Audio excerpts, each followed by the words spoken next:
ko waxee parrainage législative le conseil constitutionnel dans l'histoire laaj la boo xamante ne dañu ko samp ci yow laa koy dooree coalition gëm sa bopp encore une fois puisque jotoon ngeen déposer ñaari recours yoo xamante ne dañu leen ko neenalal ca kanamu conseil constitutionnel ngeen dàbbaliwaat encore yeneen ñaari recours lan mooy objet bi yoon ci recours yooyu nga xam ne jébbal ngeen ko. alors Fatou Abdou maa ngi rafetlu bu baax question bi alors question bi nag lu ko waral mooy li nga xamante ni acharnement laa ko mën a tuddee benn mais tamit beneen bi nga xamante ni mooy kumba am ndey ak kumba amul ndey bi nga xamante ni moo xew ci dëkk bi ci nguuru le président Macky Sall gëm sa bopp dañ ko ne doo bokk ci élection yi mu saisir le conseil constitutionnel pour wan ko lan moo tax DGE ne ko doo bokk ci élection yi conseil constitutionnel ne ko joxewoo tey ay preuves yi wane ni yow la ngay wax dëgg la alors que gëm sa bopp ci biir dossier am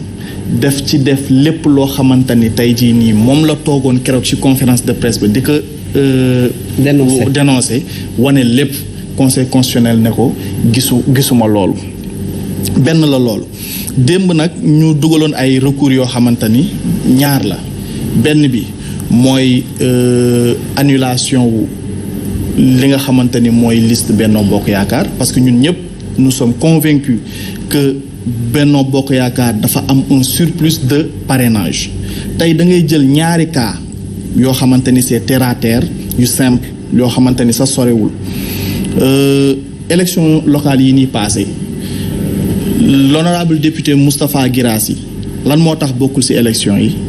c'est parce que liste suppléant yi laa la wax de dafa am un surplus ñu daal di koy éliminer ñu daal di ñëw ci gëm sa bopp ñu ne ko li nga déposé dafa manqué woon moo tax gëm sa bopp amul liste à Dakar tey Benno Bokk Yaakaar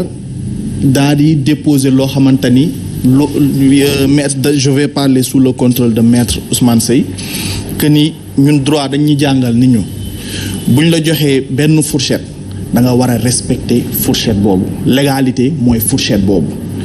boo yeesee fourchette boobu nekkoo ci légalité boo weesoo fourchette boobu aussi nekkoo ci légalité. Donc ñoom ñi nga xamante ni ñoo bëggoon déposer 2 millions de parrains tey jii nii benn parrain galgal leen ba waruñoo ñun ñëpp ñu d'accord ni waruñoo bokk tey ci élection yi. Donc benn recours bi c'est pour que tey jii nii ñu mën a annuler liste Benno Bokk Yaakaar par ndax le surplus de parrainage beneen bi mooy ñun ñëpp dañu dégg président au Sénat le 13 mai mu ne benn ci coalition parti politique yi nga xamante ni dañuy doon déposer ci DGE seen liste de parrainage amul kenn seen déclaration de candidature amul kenn koo xamante ni déposer nga ci délai légaux yi donc ñu daal di saisir le conseil constitutionnel pour que lan mu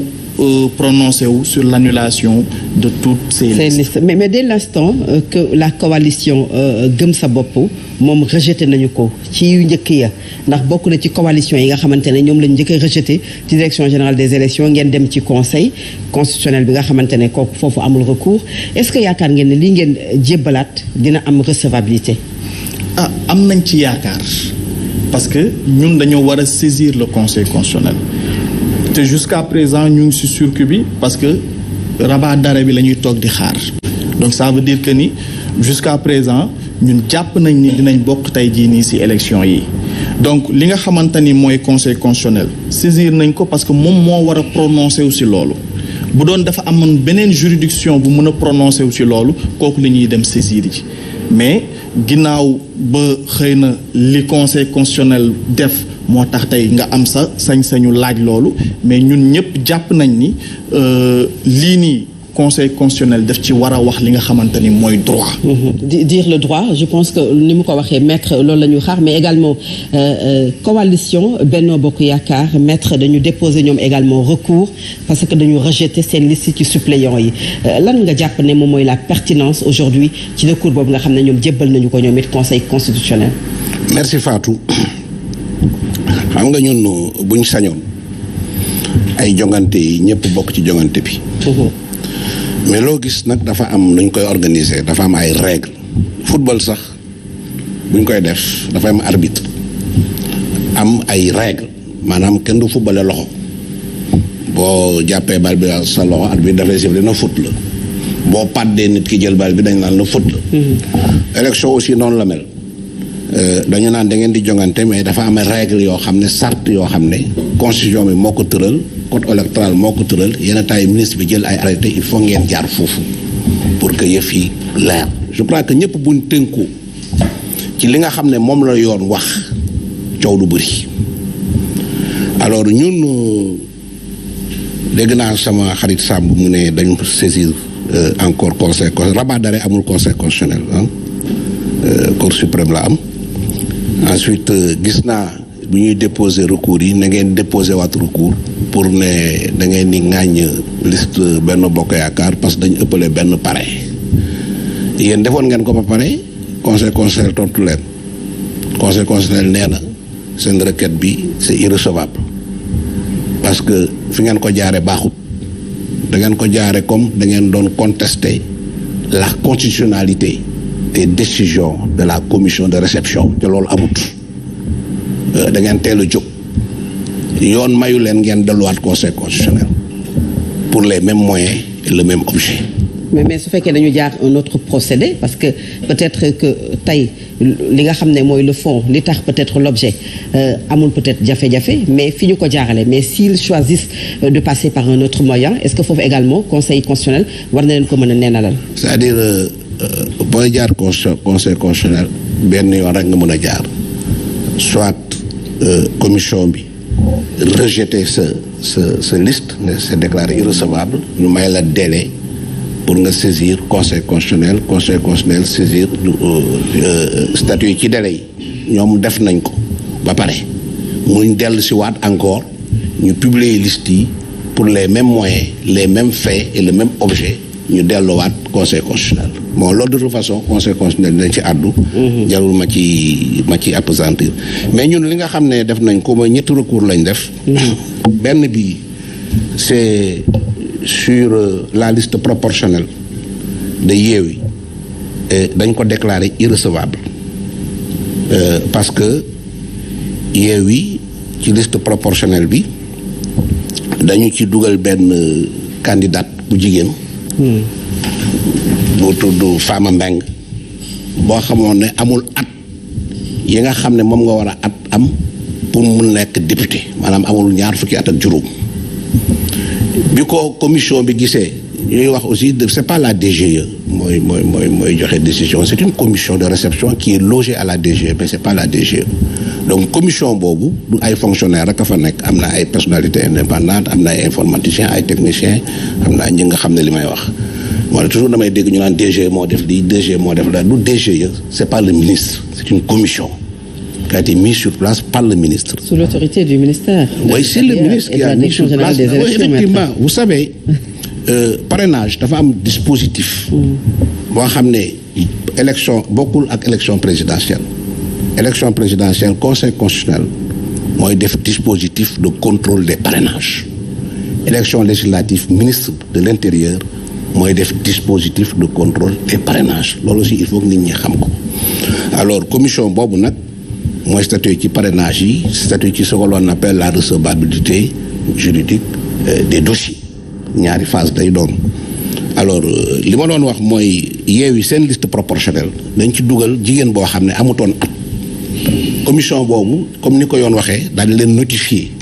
ne leen jigéen bii ngeen dugal ci seen liste proportionnelle amul at yoo xam ne mën na nekk candidat parce que amul ñaar fukki at ak juróom changé leen ko may leen 3 jours pour ngeen changé ko Yewwi changé ko dugal ci benn jigéen boo xam ne mu ngi nekkoon déjà ci liste suppléant yi moo tax ñu rejeté seen liste parce que nee nañ seen liste matul parce que ki ngeen ko changé mu ngi woon déjà ci liste suppléant yi ñun loolu d'accord nañ ci mais dañu ne loolu bu ñu ko defee ba pare dañu war a aussi déclarer irrecevable la liste des suppléants bu Benno bu Yewwi pourquoi parce que mode de suppléance du benn c'est-à-dire boo xoolee liste proportionnelle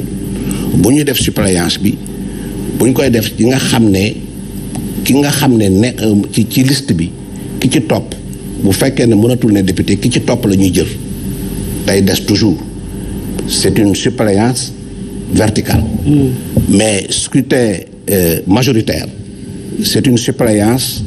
horizontale maanaam xam nga raw gàddu la liste majoritaire bi ku raw c'est depuis ce nombre de députés day dem ñëpp titulaires yëpp ay dem mais suppléants yi su ko defee nag bu fekkee ne titulaires yi am na koo xam ne mënatul nekk député ci dañuy soog a commencer ci liste suppléants yi moo tax ñu ne nag conséquence bi nga xam ne mooy irrecevabilité liste proportionnelle bu Yewwi mooy ñu déclarer irrecevable la liste des suppléants de Yewwi kooku mooy premier recours bi ñu def. Deuxième recours bi ñu def toujours je crois que ça concerne l'irrecevabilité de la liste des suppléants de Benno Bokk Yaakaar. Benno Bokk Yaakaar dañ ne seen liste suppléant c'est irrecevable. Or li tax ñu wax ko mooy ñunu dañoo tegle ñaari góor 11e et 12e place. ci suñu liste dañ tegle ñaari góor 43e ak 44e place ñu def te ñaari jigéen. Alors mais boo xoolee lim bi ce que l'on appelle par exemple le caractère intégral de la parité ñu respecté nañ ko sur 50 personnes 25 yi góor lañ 25 jigéen lañ mais niñ ko teglante lañ am erreur. Parce que la loi est très claire, maître. Oui. Góor jigéen. Pas seulement le nombre soit quand même divisé ci digg bi 25. waaw mais xam nga parité dafa am ñaari condition première condition bi mooy li ñuy wax lim bi mooy le caractère intégral maanaam bu fekkee ne fukk nit la juróomi jigéen lay doon juróomi góor lay doon sauf bu amee ay impair tout ça ñi may waxal xam nañ ko mais ensuite niñ koy alterner da ngay def góor jigéen wala nga def jigéen góor ñun foofu lañ defee erreur dañ def ñaari góor fee ñu def fa ñaari jigéen mais nous considérons que loolu bu amee commission bi dafa ñu ko war a notifier comme ni mu notifié woon Yewwi ne ko am na koo dugal ci seen liste yi mais amul at yu ko may mu nekk candidat commission bi dafa ñu waroon notifier ne am na kat seen liste yi ñaari góor yu ngeen tegle ak ñaari jigéen lu ngeen tax su ko defee ñun ñu ñëw ne dañ leen di essayer remplacer. Mais li nga xam ne moom la ñuy jooytu devant le conseil constitutionnel. mooy le fait que commission mu defar rôle am notifié wuñ loolu jooytu dañ koy jooytu foofu. beneen bi nag mooy liste Yewwi bu Dakar liste Yewwi Dakar ñëpp xam nañ ne respecté wul parité bi ñoom ñoo ko waxal seen bopp. mënuñ ko weddi au lieu ñu def góor jigéen góor liste majoritaire bu Yewwi bu Dakar dañu fa def juróomi góor ak ñaari jigéen loolu kenn mënu ko weddi ñu daal di leen ko wax li ma doon wax léegi ñu notifier leen ne leen yéen respecté wu leen parité parce que da ngeen def juróomi góor def ñaari jigéen léegi ñoom ñu ne am na ñaari góor yoo xam ne dañ démission ci ñoom dañu ko bëgg remplacer. bi ñu ñëwee commissaire dinañ fii amul remplacement. ñu dem conseil constitutionnel ne leen mun ngeen remplacer foofu la conseil mun ngeen substituer mun ngeen retirer substituer loolu leen conseil constitutionnel wax ñu ñëw indiwaat ñaari jigéen ak góor ñu nag dañu ne parce que conseil constitutionnel décision boobu mu joxe dafa ci am ñaari affaire dañu sukkandiku ci article boo xam ne dañ ko abrogé pour man en tant qu'avocat yoon mënul sukkandiku ci article boo xam ne amatul dañ ko abrogé pour rendre sa décision. ñu ngi sukkandiku sur l'article L173 ca L173 ñoom dañ fàtte ne dañ ko abrogé remplacer ko par article bu ñuy wax LO 185 sur la déclaration de candidature chapitre 5 du code électoral. kooku dafa ne candidat yi nga xam ne mën nañ leen remplacer ñaari façon rek la candidat bu gaañu bu ñu defoon candidat balaa njongante yi kii nga gaañu wala candidat boo xam ne tu es inéligible maanaam munoo bokk ci jongante yi. conseil constitutionnel nag moom d'accord na léegi ne ku démissionné mun nañ la remplacer waaw d'accord même bu ñu d'accord ci loolu mais bu ñu lay remplacer dañ lay remplacer ak bu fekkee ne góor moo démissionné góor lañ koy remplacer bu fekkee ne jigéen moo démissionné jigéen lañ koy loolu nag d'accorduñ ci moo tax ñu dem conseil constitutionnel ñu ngi xaar nag. C'est clair, maître. Je pense que loolu également comme li ngeen di reprocher coalition Benno